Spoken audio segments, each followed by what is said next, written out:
Good evening साथियों, myself Jitendra Kumar Kumawat, welcome back to my YouTube channel. तो साथियों, हमारी जो थी वो कंपटीशन की क्लासेस चल रही थी और इसमें मैंने अलग अलग तरीके के आपके वोकैब के टॉपिक्स उठाए थे। मैंने फ्रेजल वर्ब्स आपकी बताई थी आप लोगों को, और इसके साथ साथ मैंने कुछ इडियम फ्रेजेज और करवाए थे आपसे। तो आज फिर से मैं आपकी जो फ्रेजल वर्ब का जो टॉपिक है उस टॉपिक को कंटिन्यू कर रहा हूँ और वोकैब आपका बिल्कुल स्ट्रॉन्ग होगा। तो फ्रेजल वर्ब, आप आज वाली जो फ्रेजल वर्ब है उनको मैं स्टार्ट करूँ इससे पहले आपसे ये कहना चाहूँगा कि मेरे चैनल को सब्सक्राइब करना ना भूलिए और इस वीडियो को लाइक कीजिए और शेयर कीजिए। तो साथियों, बहुत सी एग्ज़ाम्स में वोकैब के क्वेश्चंस पूछे जाते हैं और ये वोकैब के जो क्वेश्चंस होते हैं वो एग्ज़ाम में डिसाइडर का काम करते हैं। मीन्स यहाँ से रिलेटेड क्वेश्चंस जो होते हैं वो बहुत ज़्यादा परेशान करते हैं। तो अगर आप मेरी ये क्लासेस लेते हैं तो मैं आपको विश्वास के साथ कह सकता हूँ कि आपको परेशान होने की ज़रूरत नहीं पड़ेगी। जो क्वेश्चन वही क्वेश्चंस मैं यहाँ पर कराऊँगा आप लोगों को जो एग्ज़ाम्स में पूछे जाते हैं। तो बने रहिए मेरे साथ और वीडियोस को आगे से आगे शेयर करते रहिए। ठीक है, क्लास आपकी स्टार्ट हो चुकी है, ज़्यादा से ज़्यादा संख्या में जुड़िए आप लोग। लाइव क्लासेज आपकी चल रही है, आपको फ़ायदा होने वाला है इन क्लासेज का। जितना हो सके उतना बेनिफिट उठाने की कोशिश कीजिए। तो साथियों, आज जो है मैं आपके सामने जो फ्रेजल वर्ब्स लेकर आया हूँ वो कौन कौन सी है देख लेते हैं हम लोग। तो मेरी जो आज की जो फर्स्ट जो फ्रेजल वर्ब रहेगी वो एक अपने प्रेपोजिशन से रहेगी। इस प्रेपोजिशन का क्या नाम है? गेट। क्लियर है? गेट जो होता है स्टूडेंट्स, अगर मैं इस गेट के साथ ओन का यूज कर देता हूँ, गेट के साथ अगर मैं ओन प्रेपोजिशन का यूज करता हूँ तो इसके मीन्स में जो है वो थोड़ा चेंज आएगा। और इसका मीन्स क्या निकलेगा वो भी आप देखें। इसका मीन्स निकलेगा to make progress. To make progress, क्या कर लेना साहब? प्रोग्रेस कर लेना। आई मेरी बात समझे? प्रगति करना। इसके बाद आगे बढ़ता हूँ और टू बी आगे लिखूँगा मैं, टू बी ऑन हारमोनियस, और ये मैंने लिख दिया यहाँ पर टर्म्स। अच्छे संबंध होना। हारमोनियस टर्म्स का मीन्स क्या हो जाएगा? अच्छे संबंध होना, आपके किसी से अच्छे संबंध हो। तो मेरा जो एग्जाम्पल है वो क्या है देखना। मैं यहाँ पर लिख दूँ ही गेट्स, और साथ ही ये मैंने ब्लैंक दे दिया, और ये मैंने लिख दिया साहब well with all his neighbours. All his neighbours,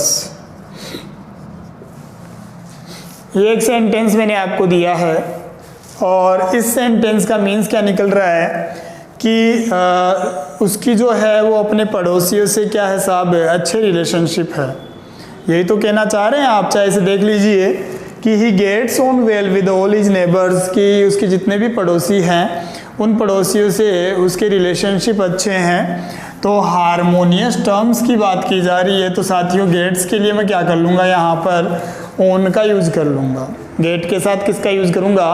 own का मैं यूज कर लूँगा। इसके नेक्स्ट बाद मैं आगे बढ़ता हूँ और नेक्स्ट मेरा जो है वो है साहब, नेक्स्ट मेरी फ्रेजल वर्ब्स है वो आएगी गेट ओवर। गेट के साथ अब की बार मैं क्या जोड़ दूँ? ओवर लगा दूँ। तो गेट ओवर का मीन्स क्या निकलता है वो भी हम लोग देख लेते हैं। गेट ओवर मीन्स क्या होता है स्टूडेंट्स? To overcome.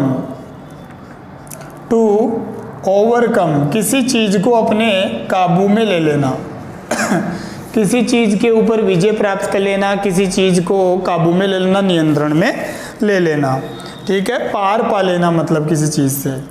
तो एक एग्जाम्पल मैंने यहाँ पर दे दिया आप लोगों को, फाइनली, और ये मैंने लिख दिया फाइनली आई गॉट, ये मैंने ब्लैंक दे दिया यहाँ पर, और ये मैंने लिख दिया द डिफ़िकल्टीज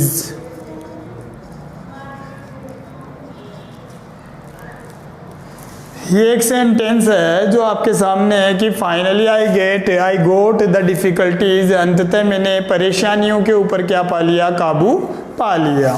तो क्या हो जाएगा यहाँ पर, ओवर, गेट या गॉट ओवर। गॉट ओवर का मीन्स क्या होता है कि पार पा लेना, नियंत्रण पा लेना, काबू पा लेना। नेक्स्ट मेरा जो फ्रेजल वर्ब आता है वो क्या आ जाता है, गेट थ्रू। क्या आ जाता है साथियों, गेट थ्रू। इस गेट थ्रू का मीन्स क्या निकलता है वो भी आप देख लीजिए।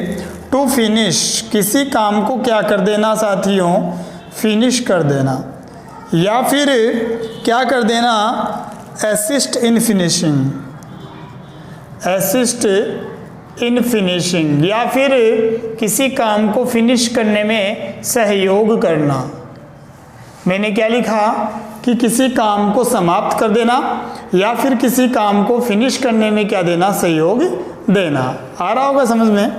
एक एग्जाम्पल है, तो मैंने यहाँ पर लिखा कि इफ़ यू,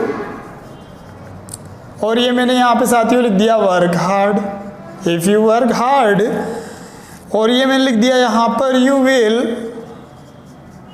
गेट ब्लैंक दे दिया आप लोगों को, और मैंने लिख दिया this task in a week.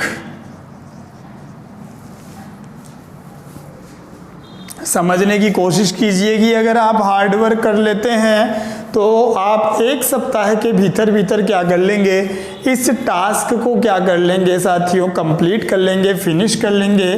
तो यहाँ पर मैं किसका यूज कर लूँगा, गेट थ्रू। आ रही होगी मेरी बात समझ में आप लोगों को कि गेट थ्रू का यूज कैसे क्या होता है। नेक्स्ट मेरा रूल बनता है इसी में, और वो रूल क्या, वो फ्रेजल वर्ब मेरी क्या होगी, अब गेट का तो मेरा कंप्लीट हो जाता है। आई मेरी बात समझ में, गेट का तो मेरा कंप्लीट होता है। अब मैं आगे बढ़ता हूँ थोड़ा सा और मैं क्या लिखूँगा, गिव अवे। क्या लिखूँगा साथियों, गिव अवे। आई मेरी बात समझ में। तो इसका मीन्स क्या होता है, टू डिस्ट्रीब्यूट, बांट देना, कोमा नेक्स्ट है टू रिवील, खुलासा कर देना, और नेक्स्ट मेरा आएगा टू बीट्रे, किसी के साथ क्या करना, विश्वासघात करना, धोखा कर देना।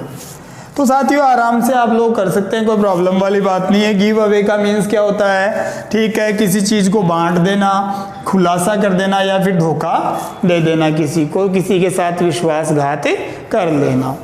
तो एक एग्जाम्पल मैं आप लोगों को यहाँ देना चाहूँगा, और वो एग्जाम्पल क्या है कि द चीफ गेस्ट, मैंने लिखा कि द चीफ गेस्ट, और आगे लिखा साहब गेव, और मैंने यहाँ स्टूडेंट्स लिख दिया द प्राइजेज। आराम से आप लोग कर सकते हैं कि चीफ गेस्ट ने क्या किए, प्राइजेज क्या किए, डिस्ट्रीब्यूट किए। देख लीजिए चाहे आप, तो गेव के साथ ऐसी कौन सी प्रेपोजिशन लूँ कि इसका मीन्स निकल जाए डिस्ट्रीब्यूट करना, तो आपको समझ में आ गया होगा किसका यूज करेंगे हम लोग, अवे का यूज कर लेंगे। फिर इसके बाद में नेक्स्ट मेरा जो होगा वो क्या चलेगा, गिव। गिव के साथ मैं क्या ले लूँगा, आपकी बार प्रेपोजिशन इन ले लूँगा, और गिव इन का मीन्स क्या होता है साथियों, टू एग्री, किसी बात से क्या हो जाना, सहमत हो जाना, ठीक है जी। टू सरेंडर, या फिर क्या कर देना, किसी के सामने क्या कर देना, समर्पण कर देना, और या फिर टू सबमिट, किसी चीज़ को क्या कर लेना, स्वीकार कर लेना, किसी बात को क्या कर लेना जी, स्वीकार कर लेना। तो एक एग्जाम्पल आप लोगों के सामने है, और एग्जाम्पल क्या है वो भी देखिए। मैं लिखूं द डॉटर, ये मैं लिख दिया in law, the daughter in law gave blank दे दिया, और ये मैंने लिख दिया टू हर इन लॉज, ससुराल वाले, इन लॉज डिमांड्स। मैंने क्या लिखा है कि डॉटर इन लॉ बहू जो थी, घर की जो बहू थी, ठीक है, उसने बेचारी ने क्या किया, अपने ससुराल वालों की जो मांगे थी उन मांगों को क्या कर लिया, स्वीकार कर लिया, मान लिया, उनके आगे वो क्या हो गई, सरेंडर हो गई, सहमत हो गई, उसने स्वीकार कर लिया। तो मैं किसका यूज कर लूँगा साथियों, इनका मैं क्या कर लूँगा, यूज कर लूँगा। तो आप, आई होप आप लोगों को समझ में आया होगा। ये वाला जो मेरा आज का पार्ट था फ्रेजल वर्ब का, वो आपके बिल्कुल क्लियर हो चुका होगा। इस वीडियो को अंत तक देखने के लिए आपका बहुत बहुत धन्यवाद। Thank you students, have a nice day. ऐसे ही आप बस मेरे चैनल के साथ जुड़े रहिए और अपने जो जितने भी डाउट्स है बस उनको क्लियर करते जाइए। तो ठीक है, आज के लिए इतना ही, कल फिर मिलते हैं। Have a nice day, thank you.